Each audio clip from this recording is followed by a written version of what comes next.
Olá pessoal, tudo bem? Dando continuidade na nossa quinta aula de saúde coletiva, vamos falar sobre a saúde do trabalhador e os riscos ocupacionais, né? Antigamente, sabia-se que o trabalhador ele era visto apenas como uma mão de obra, né? Onde ele oferecia sua mão de obra e ele recebia o seu recurso financeiro no mês, né? Porém, a situação foi se mudando de figura e percebeu-se que o trabalhador ele tem uma ênfase a mais em relação não só ao oferecimento dessa mão de obra, né? Por quê? Se o trabalhador ele não tiver uma saúde, né, de forma a uma qualidade, uma saúde, ele não vai conseguir desempenhar de forma qualitativa o seu papel profissional, não é verdade? Então, hoje em dia se tem uma visão diferente da que se tinha antigamente. E percebeu-se que o trabalho é uma das possibilidades que vem a trazer esse funcionário, esse trabalhador, ao adoecimento, né? Alguns riscos, como acidentes de trabalho, por exemplo, que acabam incapacitando essa pessoa de exercer a sua função, né? Então, hoje em dia se dá mais ênfase a essa questão da saúde do trabalhador. Foi criado políticas de saúde do trabalhador a fim de que permitir que esse profissional tenha mais qualidade de vida no seu trabalho e consiga desempenhar a sua função de forma eficaz, né? Então, o que a gente pode classificar como um risco, né? Um risco, um evento, ou seja, um incidente ou ocorrência de fontes internas ou externas que pode causar impacto negativo, riscos negativos, positivos, ou riscos positivos ou oportunidades, ou ambos sobre os objetivos, né? Nesta análise, considero o efeito da incerteza nos objetivos, ou seja, causas e consequências de eventos futuros e incertos. Então, a gente nunca sabe o que vai acontecer no dia de amanhã, né? Mas um risco é um evento que pode vir a ocorrer, que está facilitando para que ocorra esse processo. Ele pode ser positivo, né? Ou seja, um investimento, por exemplo. É um risco que você está correndo, certo? Um investimento é um risco que você ocorre. Se você vai conseguir resgatar esse investimento, né, se você vai ter um evento positivo, ou seja, você vai conseguir resgatar esse dinheiro que você investiu ou mais dinheiro, é um risco positivo.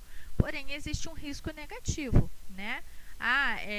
Por exemplo, o chão está molhado. Ele é um risco de que alguma pessoa pode vir ali e pode escorregar e cair e se machucar. Então, ele é um risco negativo, né? A saúde e segurança do trabalhador é fundamental garantir a transparência nas relações de emprego e trabalho. É isso que deve se refletir claramente nas questões de saúde e segurança do trabalhador em todas as etapas do trabalho, né?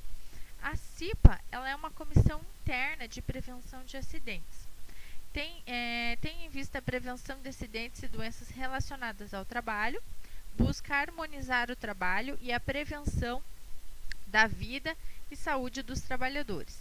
É um comitê partidário constituído por empregados, normalmente leigos, em prevenção de acidentes. A CIPA e SESMIT são órgãos diferentes e, normalmente, dentro de grandes empresas, são obrigadas a ter esses órgãos. Então, a CIPA ela é constituída por trabalhadores, né, onde eles vão indicar alguns riscos que os colegas, os demais trabalhadores podem vir a ocorrer. Eles não precisam ser estudados em relação à medicina do trabalho, não precisam ser especializados, né? Mas toda a empresa precisa ter esse comitê, principalmente em empresas de grande porte, precisam ter esse comitê de trabalhadores também fazendo esse trabalho. E o SESMIT é um serviço especializado em engenharia de segurança e medicina do trabalho. é composto exclusivamente por profissionais especialistas em segurança e saúde do trabalho, né? Então, são órgãos que trabalham juntos nas empresas, né? Da qual o CIPA ela indica um risco, por exemplo, né? E o SESMIT vai lá e vai fazer esse controle desse risco, né? Essa prevenção desse risco, ok? Então, a CIPA consiste fundamentalmente em observar e expor as condições de risco nos ambientes de trabalho, solicitar medidas para diminuir e atingir os riscos existentes ou até mesmo neutralizá-los, debater os acidentes ocorridos, solicitando medidas que previnam acidentes parecidos e ainda guiar os demais trabalhadores quanto à prevenção de futuros acidentes. Então, a CIPA ela não vai efetuar o serviço, ela vai indicar que tem algum serviço que precisa ser feito para combater esses riscos de acidentes de trabalho, né? Vai debater sobre os acidentes ocorridos, as formas de prevenção que poderiam ter sido evitadas, né? E o SESMIT vai colocar a mão na massa, literalmente, vai lá e vai tentar neutralizar esses riscos. Sabe-se que risco é risco, a gente não consegue neutralizar 100%, né? Mas, de qualquer forma, quanto mais ameno possível for, mais indicando a saúde do trabalhador é melhor, né? Então, as características das etapas do processo da organização de trabalho, os riscos existentes, as causas dos riscos, as medidas de controle de risco, né, as medidas preventivas, medidas de equipamentos de proteção coletiva, as necessárias e as existentes, e medidas de equipamentos de proteção individual. São todas as medidas que a CIPA vem promover mediante a saúde do trabalhador. Então, a proteção à saúde e à segurança dos trabalhadores está contemplada na filosofia de 3 etapas fundamentais na análise de riscos.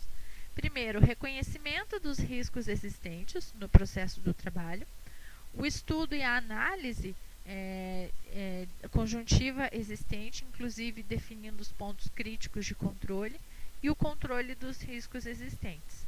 Então, a gente pode classificar em 3 riscos: conhecer, estudar, né, e controlar esses riscos.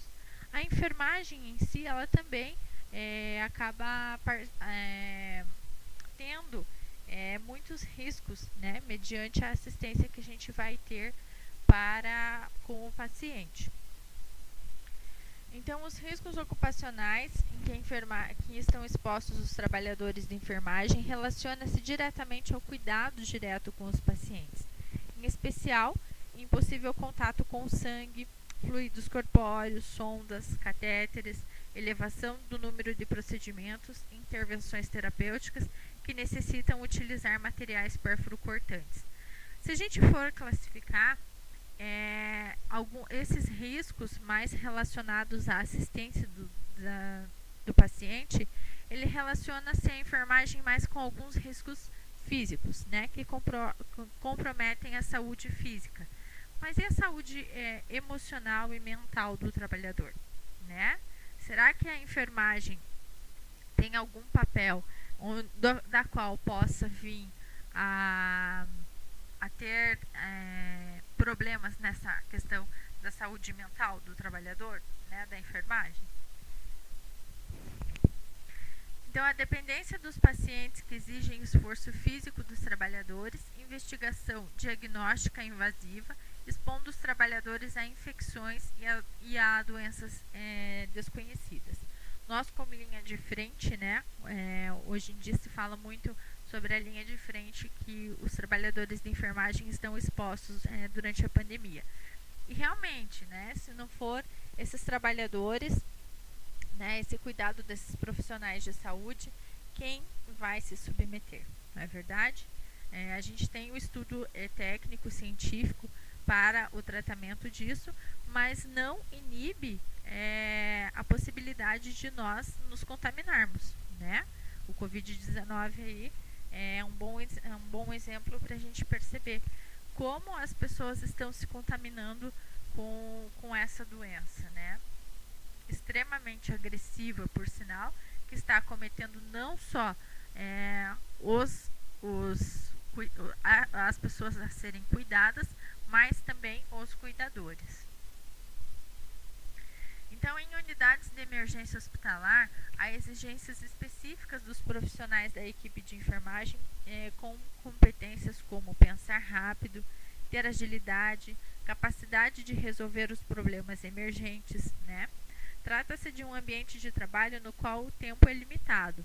As atividades são intensas e a situação clínica dos indivíduos exige, na grande maioria das vezes, que o profissional realize tudo com rapidez, para que possa afastar os riscos de morte iminente, né?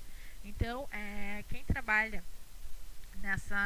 justamente nessa área de emergência hospitalar, a gente sabe que são riscos maiores ainda, né? Exige um pensamento rápido, uma agilidade, né?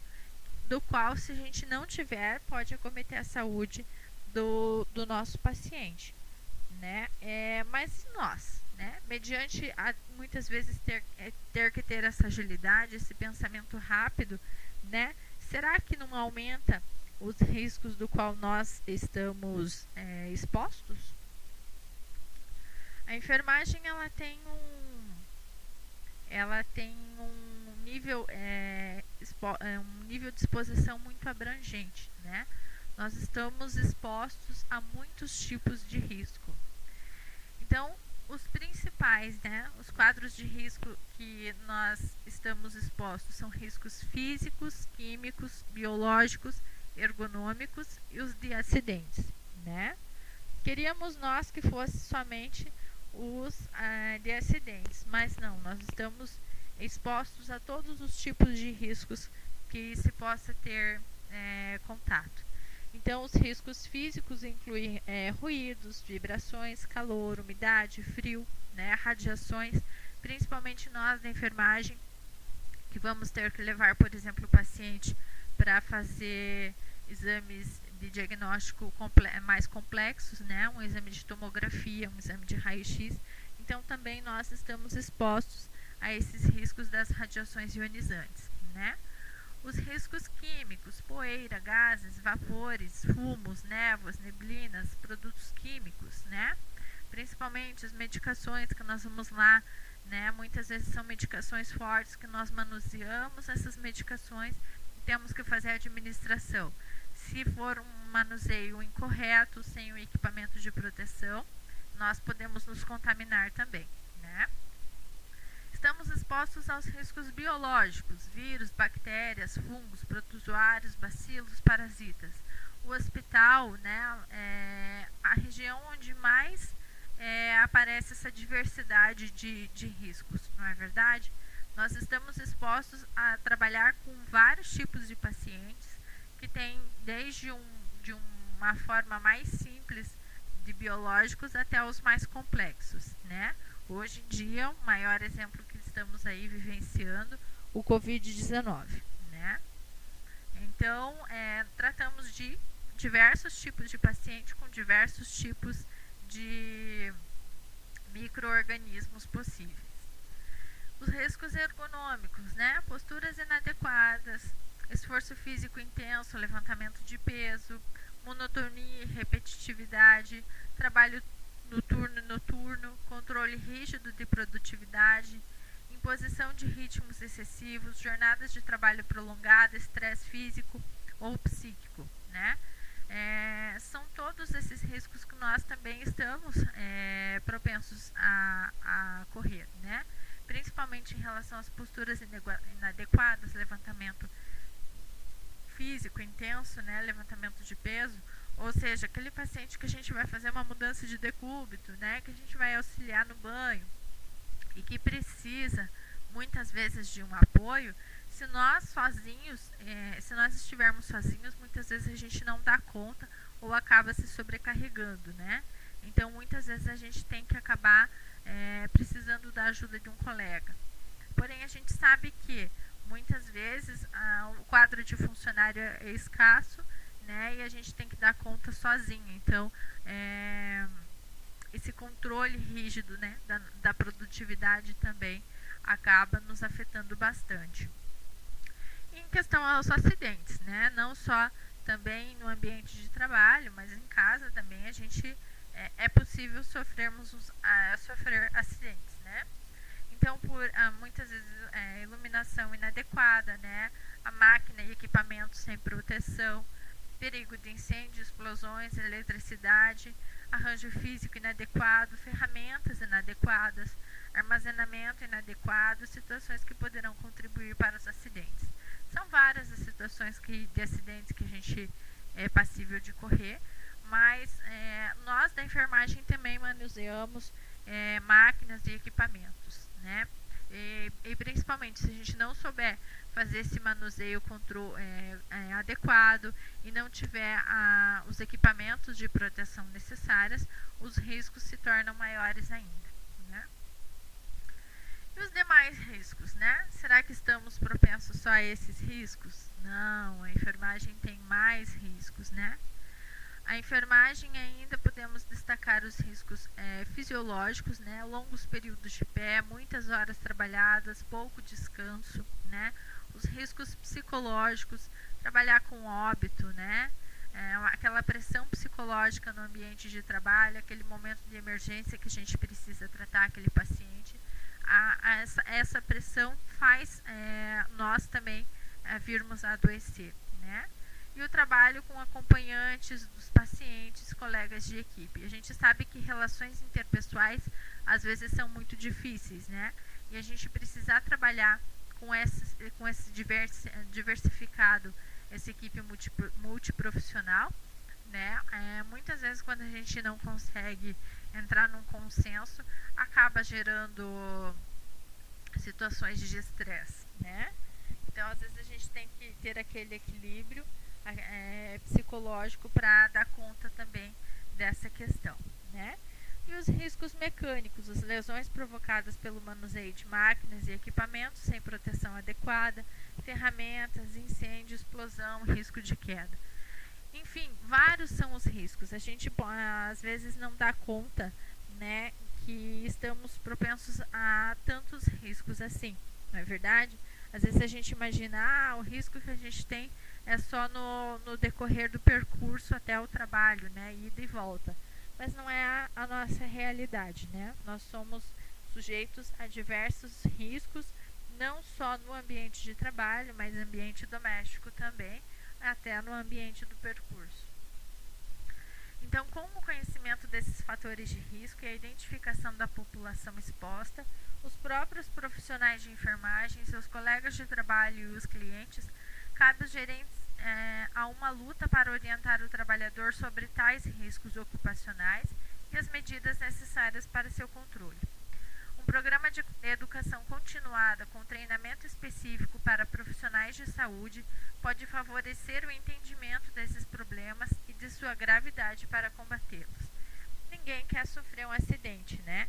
Isso é um fato comprovado. A gente não está buscando sofrer um acidente, que nos incapacita muitas vezes, né? Nos deixa muitas vezes, ou quando não é meses ou dias sem trabalhar, acaba sendo incapacitado por uma vida toda. Então, é um órgão muito competente que precisa ser trabalhado em relação a esses acidentes de trabalho. Então, é imperativa a implementação de medidas ergonômicas e de biossegurança para a proteção dos enfermeiros e demais profissionais de saúde, assim como medidas de higiene mental para a garantia de um ambiente saudável e obtenção do equilíbrio emocional do grupo. Agora, vocês já vieram pensar como a gente consegue fazer uma higiene mental, né, para ter um equilíbrio emocional no ambiente de trabalho?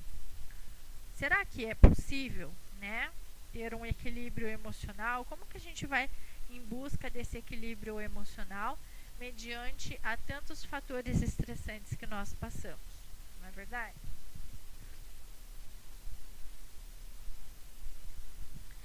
Então, o estresse pode ser definido como reações desenvolvidas pelo organismo e vivenciar desequilíbrios emocionais, fisiológicos ou psicológicos devido a agentes estressores. Então, quando nós somos submetidos a essas pressões psicológicas, né, emocionais, são agentes estressores que podem acabar ocorrendo um desequilíbrio na nossa forma, na nossa vida, né? Ou um desequilíbrio emocional mesmo, fisiológico, né, físico ou psicológico. Muitas das doenças mentais são acometidas em grande parte das pessoas, não só dos trabalhadores de enfermagem, mas de forma geral.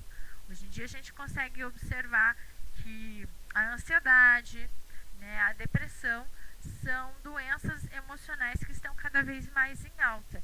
E como fazer para combatê-las, não é verdade? Principalmente mediante a tantos agentes estressores que a gente passa na nossa vida e no nosso dia a dia. Então, o estresse no trabalho nem sempre resulta em adoecimento físico. Ele pode aparecer de outras formas, tais como a insatisfação, a alta rotatividade, baixos níveis de desempenho no trabalho e violência, né? Tais formas de estresse deveriam ser um alerta para uma prevenção dos problemas de saúde mental e ocupacional. Então, aquele profissional de enfermagem que ele anda desanimado, né, desmotivado, aquela insatisfação, muitas vezes está relacionado não somente ao momento particular dele, a vida particular, mas também ao ambiente de trabalho, né? Quando nós estamos estressados, esse adoecimento físico ele vem à tona. De alguma forma vai ser demonstrado isso, vai ser repassado isso, né? De início, a gente às vezes não percebe esses primeiros sintomas, essas primeiras formas que se manifestam. Então a gente imagina que é uma coisa mais simples, é só um momento que a gente está passando, mas às vezes espera tomar proporções tão grandes, né, que acaba sendo debilitante e afastando o profissional do seu ambiente de trabalho. Nessa situação, o organismo-alvo precisa mobilizar energia extra para retomar seu equilíbrio inicial. Assim, dependendo das características individuais, essa energia pode ser capaz ou não de evitar que a pessoa entre no estado de estresse, mas entendemos que o estresse, se identificado, pode ser revertido, né? A gente consegue reverter essa situação. Vocês já imaginaram que forma que a gente consegue reverter essa situação, né? Será que precisa chegar ao extremo esse estresse? Quantas histórias que a gente já não ouviu de profissionais que acabam tirando a sua própria vida, né? Por conta de um estresse tão grande, de uma sobrecarga tão grande que acaba levando a uma doença mental, uma doença mais complicada, né? Então a gente precisa fazer essa identificação desse procedimento para que se evite uma medida mais drástica, né? E como que a gente vai fazer isso, né? Infelizmente é cada vez mais comum termos notícias sobre casos de problemas psicológicos e físicos dos profissionais da área de enfermagem, seja pela carga horária, ambiente ou as condições de trabalho. O fato é que não somente as doenças provenientes do esforço diário, mas também da saúde mental afetam esses trabalhadores. Em situações mais extremas, alguns deles chegam até a cometer suicídios, né? E a nossa realidade, infelizmente, e são muitos os trabalhadores que passam por essa situação, né? As condições de trabalho, ela vai influenciar, né, nessa situação? Será que tem como amenizar, pelo trabalho, a gente amenizar esse fator estressante, né? Então, as condições de trabalho representam um conjunto de fatores: exigência, organização, execução, remuneração e o próprio ambiente de trabalho, né? Capaz de determinar a conduta do trabalhador. A satisfação, o conforto, a carga de trabalho, a fadiga, o estresse, doenças e acidentes são as consequências dessa resposta individual sobre o estado físico, mental e psicológico do trabalhador, né? É a nossa realidade, cada um representa uma resposta a esses fatores estressantes, alguns de uma maneira mais branda, né, e outros de uma maneira teoricamente mais agressiva, podemos dizer assim, né? Mas essa questão de saúde do trabalhador, ela é vista como um todo. Ela não vai ser vista de um modo individualizado, não é verdade? A saúde do trabalhador, ela é uma questão mais ampla. Ela visa o conforto e a segurança do trabalhador de uma forma geral, né? Então, a prevenção. A prevenção dos efeitos negativos do trabalho sobre a saúde e o meio ambiente requer a prevenção primária dos riscos. Por prevenção primária, entende-se evitar a exposição dos trabalhadores aos fatores de risco e a contaminação do meio ambiente, através da aplicação de tecnologias e medidas adequadas que vão desde a seleção de processos e operações industriais até o controle de efluentes. Como que a gente pode vir a prevenir esses riscos na enfermagem, por exemplo, né? Uma redução da carga horária, talvez, né? Onde a gente não fique tão exposto, tanto tempo exposto a esses fatores estressantes, não é verdade? Ainda se tem uma briga muito grande em relação a essa redução da jornada de trabalho do pessoal da enfermagem, né? E não é considerado os efeitos psicológicos, muitas vezes, que essa carga horária, às vezes muito grande, pode vir a acometer, né? E uma outra situação, será que nós, como trabalhadores, né? Será que compensa nos submetermos a diversos fatores, pegando 2 ou 3 empregos, onde a gente é submetido a esses fatores estressantes, né? Será que vale a pena financeiramente a gente acabar adoecendo para a questão financeira, né? Então, a antecipação, a ação preventiva antecipada, né? O reconhecimento, a avaliação e a prevenção dos controles de riscos são fatores primordiais para garantir a saúde do trabalhador, né? A transformação social e organizacional, né? Aprofundar a comunicação, dispor de tempo hábil para a passagem de serviço entre as equipes, né? São algumas formas para amenizar esses fatores estressantes no nosso ambiente de trabalho, né? Criar grupos de conversa e de apoio para ajudar a enfrentar o estresse, de preferência com a participação de um psicólogo ou um psiquiatra. Vocês já viram em alguma instituição a equipe de enfermagem ter um apoio de um psicólogo ou psiquiatra mediante a um óbito de um paciente, né? Quem diz que nós da enfermagem acabamos não adquirindo para nós uma situação dessa, né? Qual profissional da enfermagem que não fica triste mediante a um óbito do seu paciente, né? A um óbito de um colega de trabalho, por exemplo, né? Muitas vezes nós acabamos tomando para nós o problema dos outros, né? É uma realidade. Nós, como profissionais que estamos ali tanto tempo cuidando, muitas vezes, questão de meses que a gente fica ali atendendo um paciente, nos apegamos muitas vezes emocionalmente a esse paciente e de repente o desfecho dessa história é um óbito desse paciente. E nós, como ficamos? Nós não temos apoio psicológico muitas vezes para passar por esses problemas. Será que nós somos super poderosos assim, que a gente não precisa de um apoio psicológico muitas vezes, de um atendimento psicológico para enfrentar essa situação, né? Nós somos seres humanos, não é verdade?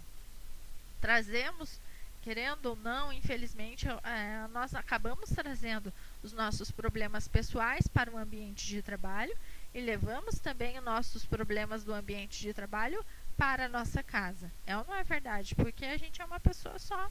A gente não tem como fazer essa subdivisão no nosso emocional, não é verdade? Opa, ambiente de trabalho é nosso ambiente de trabalho. Mas e aquela mãe que deixou o filho doente em casa, com febre? Será que ela vai ter condições emocionais, psicológicas para atender aquela criança também que tá ali hospitalizada com febre, né? Muitas vezes a gente se depara com a seguinte pergunta: poxa, eu tô aqui, deixei meu filho em casa com febre e tô cuidando de uma pessoa que é desconhecida praticamente, não é verdade? Vocês já imaginaram como o psicológico da gente acaba sendo afetado, né? Melhorar a sinalização, a ordem e a limpeza do ambiente de trabalho.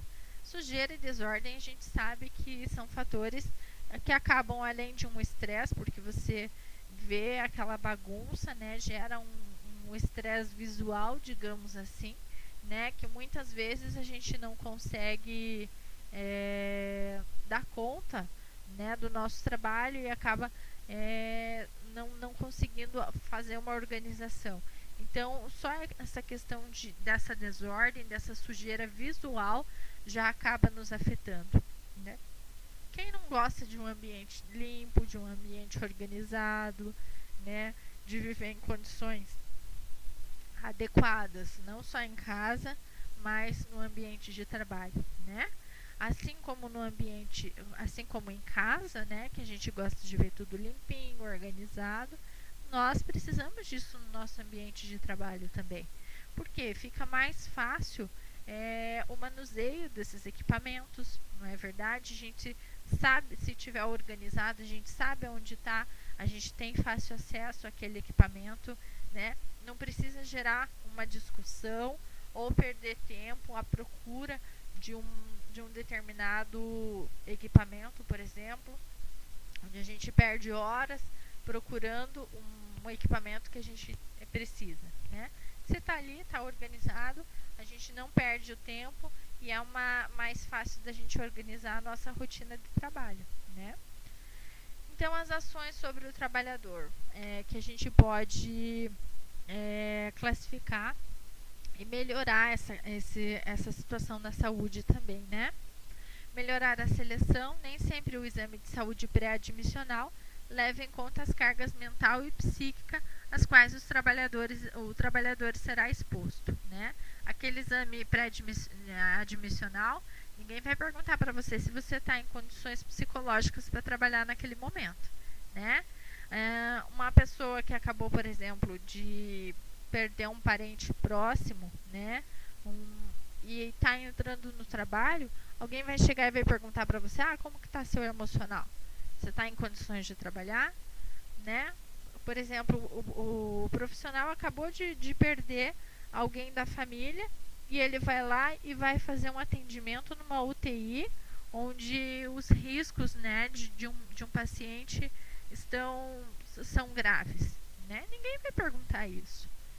Então, é uma maneira que a gente pode amenizar, digamos assim, e tentar desenvolver ações que amenizem essa situação, esse risco para a saúde mental e psicológica, né?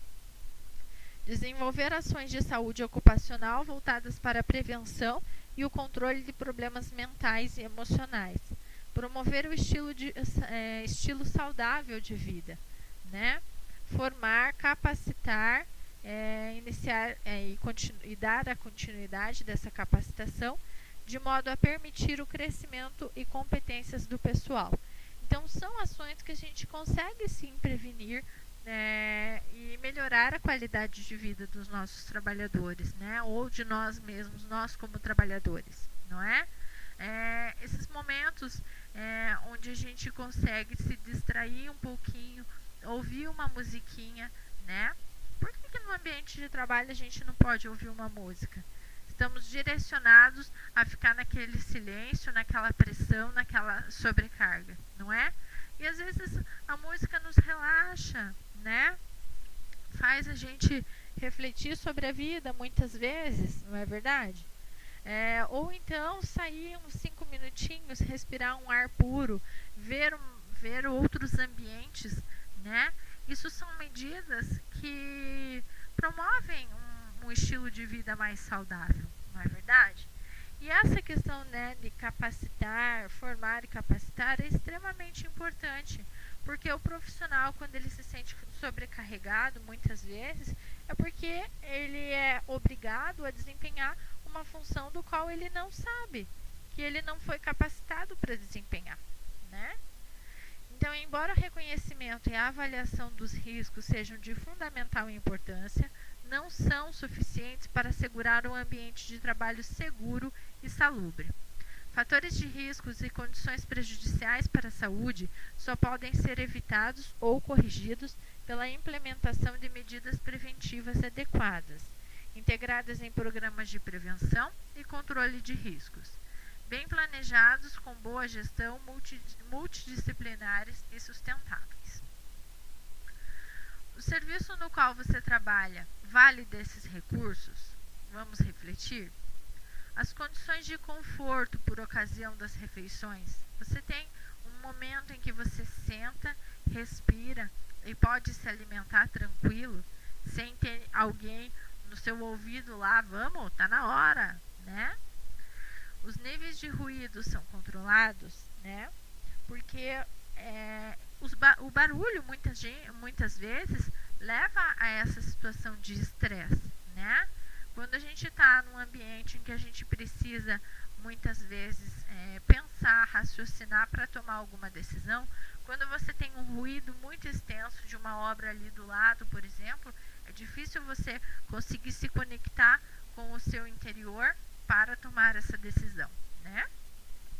Os níveis de iluminação são controlados, então você vai lá fazer a preparação de uma medicação.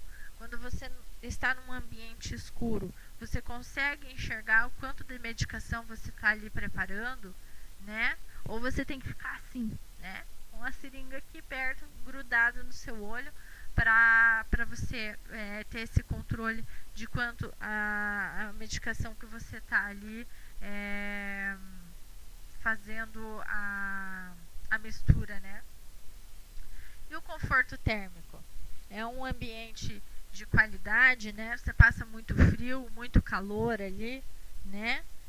São situações que acabam interferindo também no nosso processo de pensar e de tomar decisões, não é verdade? As condições de limpeza e conservação do ambiente de trabalho, né? Ou é aquele ambiente em que você só de olhar assim você fala, meu Deus, aonde eu tô, aonde eu vim parar, em qual caixa que eu vou me meter ali, porque só de olhar você já vê aquela desordem, né, que você não se acha no teu ambiente de trabalho, né? São fatores estressantes, não é verdade? Organização dos postos de trabalho de forma a evitar deslocamentos e esforços adicionais. Então, ou seja, para você ir lá pegar uma medicação para você administrar no seu paciente, você tem que subir uns 3, 4 andares de escada para você ir lá pegar uma medicação ou uma seringa para poder vir aqui fazer a administração no seu paciente, não é verdade? Isso não gera um desconforto, né? Por causa de uma seringa, muitas vezes você tem que subir a pé 3, 4 andares, né? Subir escadas para 3, 4 andares acima por causa de uma seringa, sendo que tem a possibilidade de ter uma seringa aqui na sua mão de fácil acesso, né? São fatores que geram estresse também. Vocês já pararam para refletir, né? A previsão de dispositivos seguros e com estabilidade que permitam acessar locais altos sem esforço adicional dos trabalhadores. Isso é uma questão física muitas vezes, né, onde os baixinhos acabam, por exemplo, perdendo a vez nessa questão, né? Eles colocam lá no alto o mais difícil acesso, aquela seringa que você precisa para administrar a medicação do seu paciente, está lá em cima, lá no alto. Aí não tem uma escada, daí o que vai acontecer? A gente vai pedir para o colega que é o mais alto, não é verdade? para poder pegar. Então são métodos que a gente consegue deixar mais fácil acesso, não é verdade? O auxílio de meios mecânicos e eletromecânicos nos procedimentos de movimentação e transporte de pacientes e no transporte de materiais. Então, por exemplo, hoje em dia já se tem esse cuidado com a saúde do trabalhador. Antes de uma cama manual, que era lá a manivela, hoje em dia tem umas camas, né, que são mais específicas, onde você aperta um botão e aquela cama já levanta, né? Você não precisa ir lá e ficar se esforçando e girando aquela manivela. Mas isso tudo são investimentos dos quais a instituição precisa fazer, não é verdade? Porque imagine como é estressante e como é cansativo para nós da enfermagem ter que girar 50 vezes uma manivela de 3, 4 pacientes, não é? Por dia ali. Primeiro levanta, depois gira de novo para baixar, né? Então são fatores que acabam ocupando o nosso tempo, a nossa disposição. Muitas vezes pode gerar riscos para a nossa estrutura física, né? Fica lá, acaba gerando uma LER, né? Lesão por esforços repetitivos, de você ficar lá fazendo toda vez o mesmo movimento, não é verdade?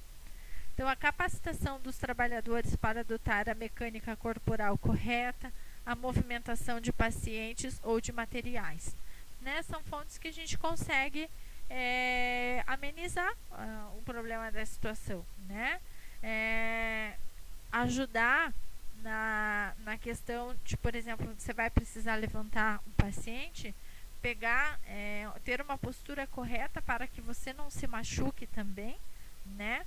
Ou então pedir um auxílio de um outro colega para a gente conseguir movimentar ou manusear esse paciente, né? Então, orientações sobre medidas a serem tomadas diante de pacientes com distúrbios de comportamento, né?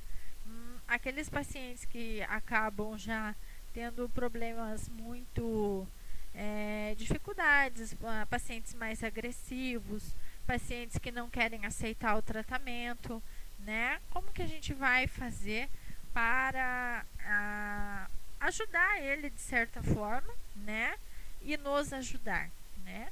Às vezes a gente tem que ter aquele jogo de cintura, conversar muito, principalmente esses pacientes mais agressivos, né? Tem pacientes que chegam com tudo para cima de nós profissionais, né? Tem pacientes que às vezes eles não aceitam que estão com problemas e acabam querendo descontar em alguém.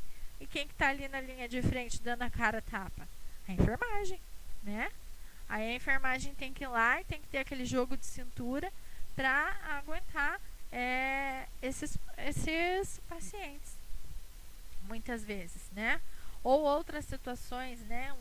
Colocando por situações mais brandas, paciente que está ali há muito tempo esperando uma consulta com o médico, né? Nós já passou pela triagem, a equipe de enfermagem já fez tudo o que tinha que fazer.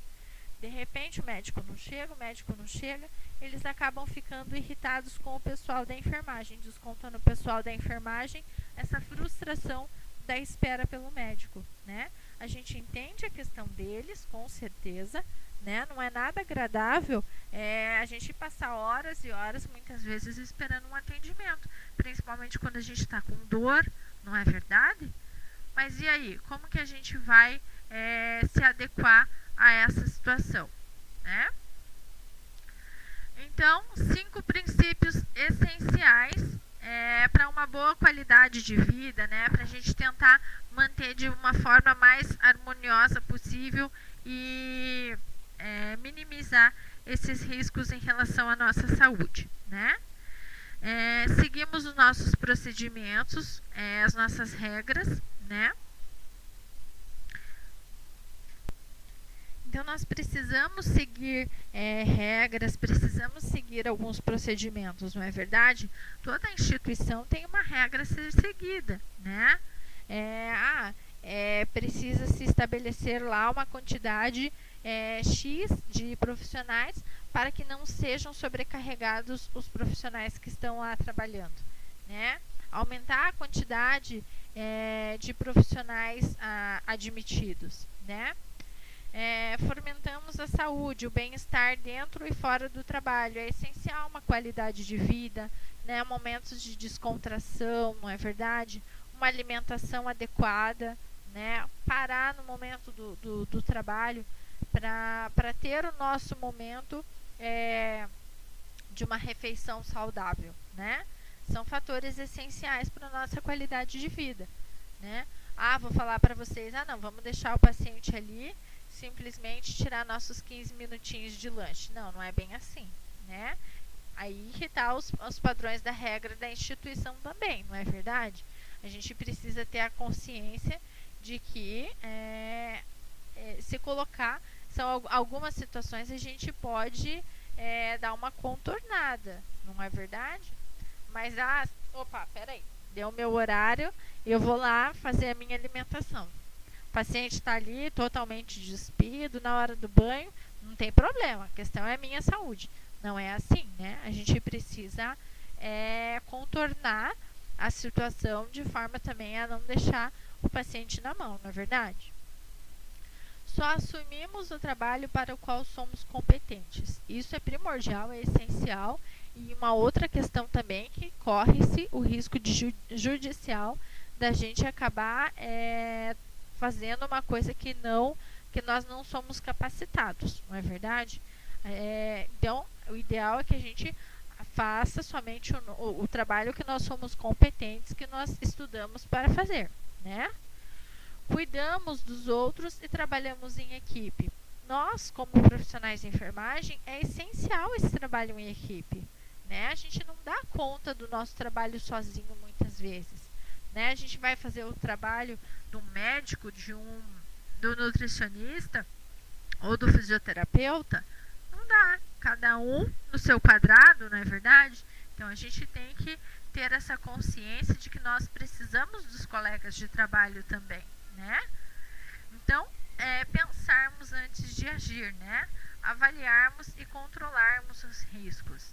São fatores essenciais para garantir a saúde, a nossa saúde também como trabalhador, não é? E a gente ter aquele momento em que a gente precisa refletir para tomar as atitudes é essencial, né? E a saúde do trabalhador, a nossa saúde profissional, ela está, de certa forma, interligada na nossa vida, não é? Se alguma dessa saúde se afeta a nossa saúde emocional, né? Se está afetando a nossa saúde física, a gente não vai produzir de uma forma adequada, não é verdade?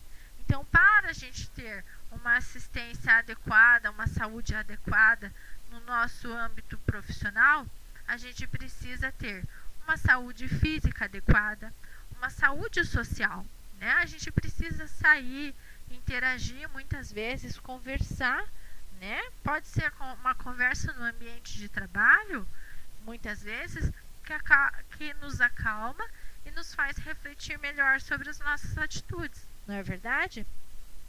A saúde emocional também é primordial para a gente ter uma boa qualidade de vida, para a gente desenvolver a nossa função adequadamente, né?